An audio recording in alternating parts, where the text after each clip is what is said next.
Glember, The Tale of a Monster, written, recorded, and illustrated by A.K. Brookman. Chapter 20, The Temple of the Eight Walls, continued. Day 59, continued. Glember's sorrow was real and immeasurable. I cannot say I've endured such sorrows and horrors. I cannot say any of us have. Randall, he said suddenly, and I turned to him. It is why I brought you here, he whispered. I need you to do me a favor, for it is something I cannot do. I nodded my head. Of course, Glember, I said. Anything. Good, he said softly. Good. What is it, Glember? I asked. Why did you bring me here? Glember was nodding, yet it was dying away, coming to stillness, and soon he was moving no longer, but remained very still. I can still see him there, in that position, perhaps not unlike some of those memories he could yet see. It is odd that way, how memories transcend days, how the heart may transcend existence. Glember, I asked again, what do you want me to do? And came the words echoic as a shout, yet a whisper. I want you to do this for me, human, Glember said softly. Here in the Temple of the Eight Walls, he said, looking around at the scenes depicted therein, the heritage and pride of his people and culture. I want you to kill me, he said. Chapter 21, The End of Mornings. So what will you honor with your death then, Glember? I asked. Where is there honor in this? Glember went on. My grandfather would say, we should honor McCurd and his people for what he did. Yet my father would say, we owe man no honor for what they have allowed to come to us. When I asked him about McCurd, he argued McCurd was not a man at all. He said McCurd became something else. He said, how could such a man belong to one race, to one time or nation? Perhaps my father was right, though. Perhaps if there is something yet to be honored, it is that idea. You are wondering, Glember, I said, and you ignored my question, I said. How is there honor in your death, Glember? Tell me now how there is honor in that. Randall, don't you see? I am the last gargle, he said. My father and his fathers are no more. Our children are no more. Their voices, their laughter and their cries, these are gone now. Even if I held desire to honor them still, how could I? They are gone from me, taken away. I am all that remains, and for what? When there is nothing left to honor, there is no longer reason to endure. I wouldn't accept that. Your grandfather, and the man who brought you here safe from the wars in the north you speak of, he must have wished you to endure, I said. His name was simply Gargle, Glember said. My many times great-grandfather, he added, just like our race. Glember's mind was somewhat astray, and at times he was staring off, as though he was recalling a distant memory, more so than the moment before us. I can refuse, Glember, I reminded him. I will refuse. No, Glember said. You will do it. You will, because I've changed you. You will, because you pity me. You will, because you know there is mercy, that there is peace in it for me. And what of my peace? I asked. How would this lend me peace? I shook my head. It would haunt me for the rest of my life, Glember. And yet, look what I've endured, human, Glember said weakly. Do you think nothing haunts me? Do you think I have forgotten? Do you think I will ever forget? I don't know what you want me to do, I said, although I did. I didn't want to do it. I didn't think I could do it. Yes, you do, he said. For what you are becoming, and for your love, you will do it. You will do it although it is painful to you, because you are dying. Because the person you were before this journey began is nearly gone, just as I am, Glember was nodding. And what will become of the Gargle culture? I asked. Will you let it all slip into the dust of history, never to be known, as some path that lays forgotten and is grown over and never known again? I now shook my head. How can you let it all go just like that? How can you not fight until the end? I asked. Why can't you fight, Glember? I shook his shoulder. Because you will tell it, Randall, he said, and because I've already begun to die away. It will be, whether you finish it or not. Yet there is honor for you in giving mercy to this poor Gargle, the last of his kind. How could I tell it? I asked. How would I know what the Gargle culture is? I asked. I'm a man, a farmer, and little more. Glember nodded at my words. He took in a breath and released it, as if he understood something I did not, and then he began. When the Gargle is young, A heavy pack is placed on his back, and he is made to endure its weight for 60 days, Glember explained. To become an adult, he must make a pilgrimage to the Elans, what you call mid-Meristheria.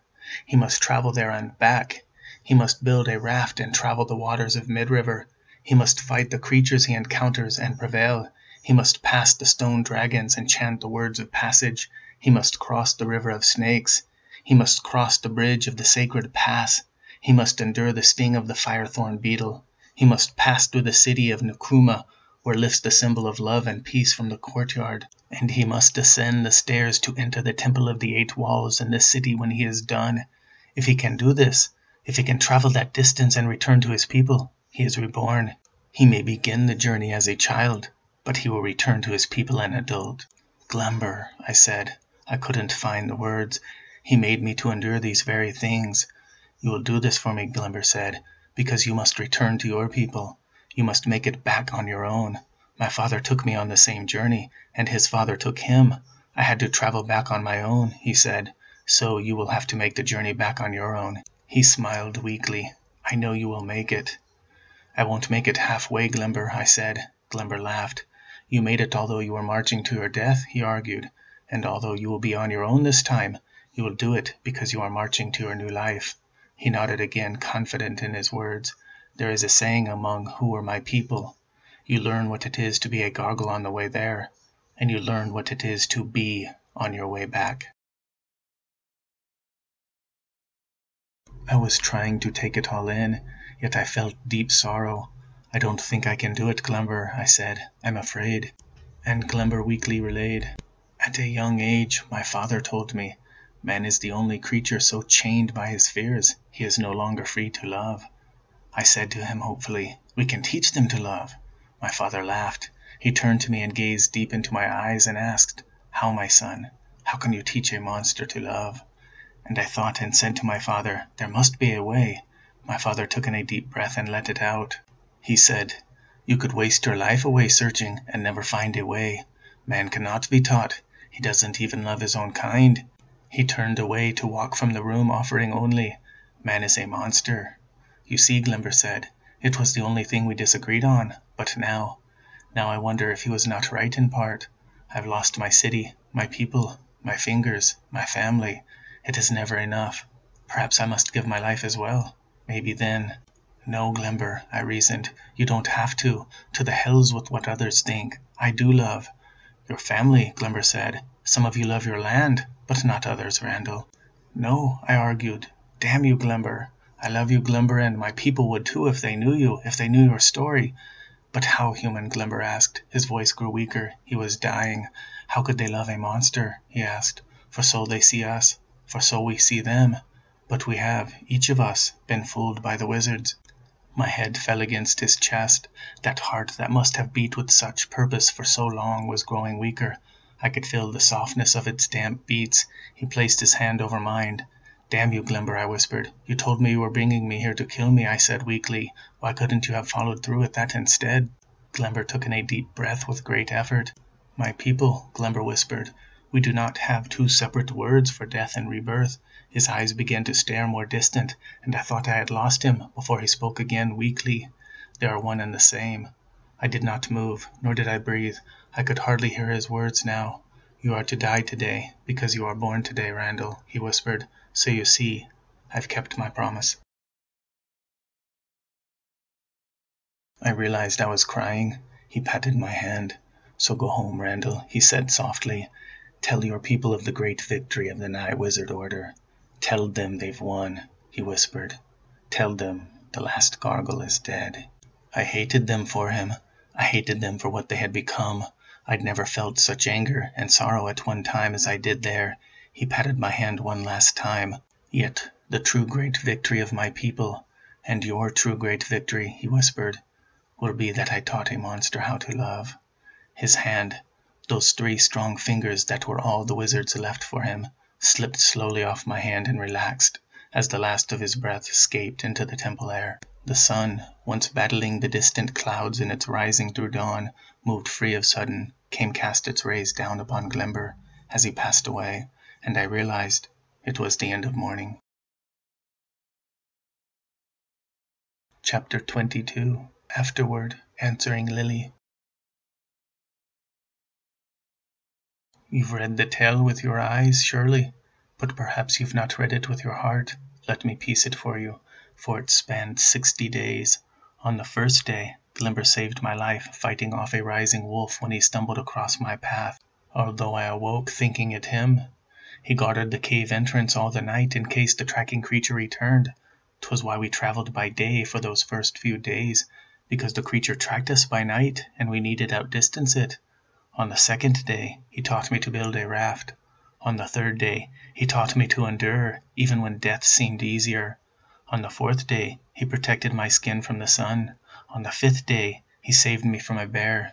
On the true sixth and seventh days, though the poison made me forget for a time, Glember carried me as I tottered on the brink of death. On the 10th day, he saved me from the wizards of Nye, though the poison hid this from me, and I had many a day confused. On the 11th day, although he walked with a limp and in pain because he accepted a hit for me, he offered me the staff he'd taken from one of the wizards that would have better helped him, and he offered me his name. On the 55th day, he taught me the song of his ancestors that allowed passage by the stone dragons. He taught me what it was like to be a gargle. He taught me what it was to be. And all that time, I taught him nothing. I foolishly thought that I would teach him to care. I looked upon him as though he was some kind of a monster. It was the way his people viewed mine, the way my people viewed his, for we all gave our sight over to the wizards, seeing only what they whisper. I was the monster all along. It was he who taught me. He taught me with 6 fingers, 60 days, and a broken heart, what I could not understand with 10 fingers, a long life of careless ease, and the love of a family. It is a most unfortunate truth of men that we will likely die before we learn to love everyone, but perhaps you are a better man than I. This is my hope for you, my hope for the world. Day unknown. So you see, I've been working my way back home, over crags and desert, through hills and valleys, often choking back the tears of this journey. I cannot lie. At times I want to sit with the exhaustion and sorrow that fills me and close my eyes and nary take another step. It is why I keep pushing onward. I know if I stop, I may not be able to convince myself to continue. I leaped from the fluctuating rises of Peak Pass. I sang the song of the ancestors of Glember to the stone dragons for passage. I slowly crossed the river of snakes. I even built a raft of dodric vines and minklewood, just as Glember had showed me, and navigated the waters of mid-river. He had kept none of these tasks for me, I realized. He knew I would have to make my way back home. I even planted one last tree beside the others. So many trees. At times, I was angry with Glember. To wake up this way, to die the way I did, is a deeper pain than the death of the body. And I understood now why men choose to live in the dark. My insides hurt in a way I could not explain. I began to see the world anew. I began to see it how it was. But in the beginning, the truth is pain. It is only time that changes it to peace, a peace that is not possible without the truth. But stuck in those initial throes, it is not unlike dying, and the desire to give in, to end it, is paramount for some time. 2 things keep me going. Glember, my friend, he keeps me going. If I don't tell his story, who will? Who will mourn for Glember? Who will know the ways of the gargle? I look down at my hands. I look down at them often. Sometimes I think I see my farmhouse in the distance. I tell myself it's true. I try to believe that it is just over the next rise, just past the next wood, whatever it takes to get me there. There is another reason, of course, that moves me, that overcomes the sadness of my heart, my family, and it is with overwhelming shame and guilt that I take refuge in their love. What keeps me going was taken from Glember. It was the very thing that killed him. And I remember the last day I spent with my family. What is a gargle? Lilly asked me. She was always inquisitive. Others were curious at times, but intrigue for the world seems to die with age, and I found their questions subsided a little more come the spring rains each year. The sun was particularly low that day, and I was near exhaustion. I'd been working the field all the day, laboring the stones and the impossibly strong roots of the ancient shallot trees said to once inhabit the land. "Daddy," she asked again. She was always so persistent. "What is a gargle?" We'd heard of the savage beasts of the north, of course. Who hadn't? The stories of those settlers straying out alone in the far were not pleasant.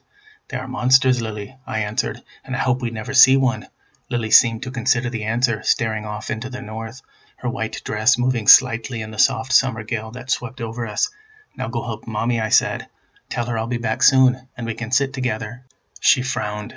"We can talk more about gargles then," I offered. She smiled. Little inquisitive Lilly. I watched her skip away toward the house. I heard her yelling to her mother, "Mama!" I couldn't make out the rest. Her mother was standing in the doorway, one hand placed delicately over her swollen abdomen. Though she didn't know it yet, we would name the child Glember. She disappeared into the house, perhaps content that Lilly was coming back to the house safely. It was the rumor, you see. Someone said a gargle was spotted in the area, though some doubted they still existed. Some doubted they had ever existed. Superstition or nay, the heat had an ominous effect. It swept over the land like a plague, the talk of taverns, the warning of the clerics, the fear of mothers. I watched Lilly slip into the house, saw my love close the door. I hope she bolted it, I remember thinking. Lilly wasn't afraid of anything, you see. I knew we had to keep an ever-vigilant eye on her. It was the last time I saw them. Most stories, you see, end how they began. I used to listen to my father's stories and wait for the grand change. And yet, any tale worth telling simply ends where it begins. And the change, if it comes, if it is told well, is in us. And so, when I was a child, I was afraid of the rain. The thunder terrified me. My father collected me one night when the rains came. Hearing my cries, he lifted me up to his lap and dried my tears with one of the linens he used to carry out in the fields to wipe his forehead. He sat with me in front of the windows, having thrown the shutters wide, and we stared out into the flashing darkness as the storm pounded against our farmhouse. He reminded me that the rains fed the crops we would eat, that the rain came because the earth called out to the skies and asked for it. He said it wasn't rain at all, but happy rain. Each rain that came, he gathered me with a look of excitement on his face and led me to the windows. He danced about and pointed at the blinking heavens, laughing with glee. "Happy rain," he would hoot, "happy rain." And I learned to love the rain. Glember was like the rain.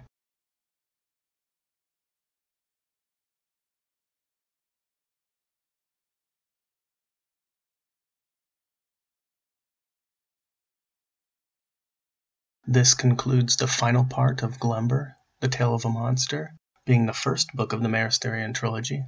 Please subscribe if you've enjoyed this tale, where you'll have access to additional books. You can support the site by telling others about it and dropping the link on your social media sites. These books are free to listen to, as you know, and everyone's welcome here. Leave a friendly comment if you like, or a question. I'll try to keep up with these as regularly as possible. I'd particularly like to hear about what this tale has meant to you, or your final thoughts on it. I've had the opportunity to distribute this tale to several friends and family members, and always enjoy hearing different takes and viewpoints on the adventure. Book 2 and 3 of the trilogy continue the trend of unraveling the mystery behind Meristheria, with additional twists, turns, and dynamics thrown into the mix throughout. This is AK. I hope you've enjoyed listening and hope you continue to listen. The second book of the Meristherian Trilogy is titled Glember II. That's Glember Roman numeral 2. I invite you to listen to the intro to this sequel titled Intro to Glember II, Book 2 of the Meristherian Trilogy. If you've enjoyed the photography used in these videos, these are originals taken from a backpacking trip I took in the Wind River Big Sandy area of Wyoming in the United States. Beautiful place to visit. Again, this is AK signing out on the final cut of Glember, The Tale of a Monster. Thanks for listening, friends, and see you next time.